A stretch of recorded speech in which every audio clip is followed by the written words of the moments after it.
Jadi sekarang saya ingin menyebut sedikit berhubung dengan tidak merdekanya kita itu, kita sendiri telah menginggriskan bahasa Melayu.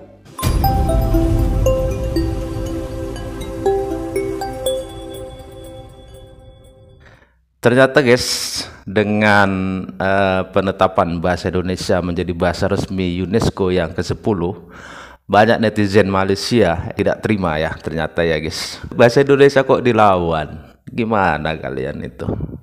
Sudahlah, terima saja kenyataan dan akui bahwa bahasa Indonesia itu bukan bahasa Melayu. Jangan terlalu keras kepala jadi orang. Jangan terlalu egois. Iya. Terima saja, akui saja, dan lapangkan dada kalian untuk menerima bahwa bahasa Indonesia itu bukan bahasa Melayu. Pakar bahasa kami sudah berkali-kali menjelaskan. Jelas ini adalah kekalahan buat kalian yang terlalu sombong mengatakan bahasa Indonesia tidak ada. Bahasa Indonesia adalah bahasa Melayu. Dunia itu diisi oleh orang-orang pintar, apalagi UNESCO. Tidak seperti kalian yang merasa lebih pintar, padahal sebenarnya kalian tidak pintar.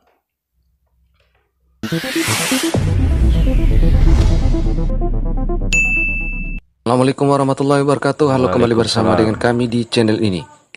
Ya, viralnya berita mengenai bahasa Indonesia yang telah ditetapkan sebagai bahasa resmi UNESCO membuat netizen Indonesia ramai-ramai membagikan berita ini di lini masa media sosial masing-masing. Akan tetapi viralnya berita tentang bahasa Indonesia ini mengundang netizen negara tetangga pun ikut berkomentar. Misalnya salah satu akun mengatakan bahasa Melayu bertopengkan bahasa Indonesia. Kemudian ada juga yang menulis Malaysia, Indonesia, Singapura, Brunei, semua pakai bahasa Melayu. Indonesia spesial klaim bahasa negara, padahal tidak ada suku Indonesia, yang ada negara. Lalu ada juga yang menulis tidak ada bahasa Indonesia, itu bahasa Melayu. Mengklaim bahasa Melayu sebagai bahasa Indonesia sama seperti mengklaim bahasa Inggris menjadi bahasa Amerika. Dan masih banyak cuitan-cuitan netizen negara jiran yang sepertinya tak terima dengan kenyataan bahwa bahasa Indonesia menjadi bahasa resmi salah satu badan PBB UNESCO. Hal ini kita ibaratkan orang lain yang merancang dan membuat tungku api, tetapi yang merasa kepanasan orang lain. Ya, atau juga dapat dikatakan orang lain yang membuat es, namun yang membekunya juga orang lain. Lalu bagaimana eksistensi bahasa Melayu yang menjadi bahasa kenegaraan di negara jiran? Lucu lah orang-orang ini ya, mereka ini ya. Sampai dibilang tadi ada kata-kata tidak ada suku Indonesia. Orang kalah itu seperti itu ya guys ya. Banyak sekali buat alasan ya, buat cerita untuk menutupi kekalahan. Seperti itu. Sama dengan orang malas. Orang malas itu banyak alasan. Coba kalau kita ada orang menyuruh orang, kerjakan itu dulu. Tar dulu bang, ini masih ini. Karena malas. Ya seperti itu orang-orang Malaysia ini, malas menciptakan hal-hal yang baru, pintar mengklaim. Ya ini. Akhirnya kalah pun banyak alasan. Ya kan? Seruan-seruan seperti yang disebut oleh Allahyarham Tan Sri Said Nasir, mari kita terus perjuangkan bahasa kebangsaan. Inilah dewannya yang beliau proklamirkan itu, dan kita pergi ke Padang Merbuk sebelah sana juga memperjuangkan hal itu.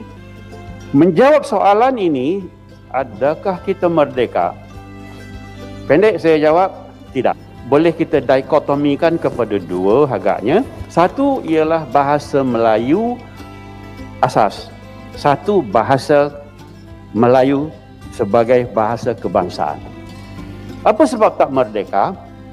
Pertama, beribu istilah yang datang menerusi perniagaan, menerusi interaksi, menerusi komersial dan dagangan lain, diterima masuk. Baik. Tak salah kita ambil istilah-istilah itu, tetapi bila tidak ada tapisannya, prosesnya, dan juga tertibnya, maka kita jadi penutur cacar merbak. Jadi sekarang saya ingin menyebut sedikit berhubung dengan tidak merdekanya kita itu, kita sendiri telah menginggriskan bahasa Melayu. Tentang soalan yang ditanya itu tentang saya kira kita gagal dalam beberapa aspek pembentukan negara bangsa. Jadi kita harus akui, kita harus berjiwa besar, kita harus akui bahawa dalam usaha kita membentuk negara bangsa, yakni manusia Malaysia ini, kita gagal pada beberapa aspek. Kalau kita lihat di Indonesia, mereka begitu berjaya sekali menyatu padukan warga negara yang dianggap sebagai berbeza-beza. Kalau puak peribuminya sudah ada 1,500 puak yang berbeza-beza. Jadi mereka berjaya menyatu padukan warga negara mereka melalui bahasa. Kita akui, kita masih lagi tidak mantap dari sudut penggunaan baik dalam kerajaan maupun swasta. Dan kita juga harus akur bahawa kita mahu kehidupan yang beradab dan berbudi, dan bahasa itu tidak boleh dijual beli. Ada ungkapan yang kerap kita dengar, yang kurik gundi, yang merah saga, yang baik budi, yang indah bahasa, lahir sebagai santapan pantun kerana ketertinggian budi dan bahasa dalam amalan kita. Dan saya percaya dalam kalangan kita hari ini, sebagaimana dinyatakan oleh Tan Sri Raisi Yatim tadi, ramai dalam kalangan warga Malaysia seolah malu dan segan untuk menggunakan bahasa Melayu kerana persepsi bahawa ia tidak setaraf dengan kedudukan bahasa Inggeris, bahasa-bahasa lain. Hakikatnya kita harus mengangkat bahasa Melayu sebagai bukan sekadar bahasa rasmi, bukan sekadar bahasa perpaduan, tapi itulah alat yang boleh menyatu padukan kita. Bagaimana itu sepatutnya jadikan sebagai satu bahasa pengantara, bahasa pertukaran. Dalam hal ini, Indonesia berhasrat untuk menjadikan bahasa Indonesia itu bahasa bangsa-bangsa bersatu, bahasa pertubuhan bangsa-bangsa bersatu yang ketujuh. Indonesia mahu merealisasikan bahasa Indonesia itu sebagai bahasa ketujuh untuk pertubuhan bangsa-bangsa bersatu. Kalau seandainya nanti bahasa Indonesia resmi lagi disahkan menjadi bahasa ketujuh oleh PBB, makin seperti apa ini orang-orang Malaysia ini ya? Tapi saya yakin bahasa Indonesia akan dijadikan bahasa ke-7 karena jalannya sudah terbuka kan dari UNESCO. Jelas itu sudah jalan pertama. Ya, tangga pertama lah istilahnya kan. Dari satu segi bagus sekali lah. Tetapi mereka menegaskan,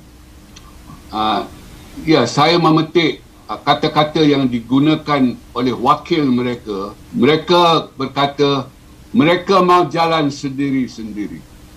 Maknanya untuk menjadikan bahasa Indonesia itu bahasa yang ketujuh di pertubuhan bangsa-bangsa bersatu, mereka tidak mahu bekerjasama dengan Malaysia. Dari pembahasan ahli-ahli bahasa negara jiran, dapat kita katakan bahwa eksistensinya tidak berjaya, apalagi sebagai bahasa persatuan rakyat Malaysia yang katanya multi etnis.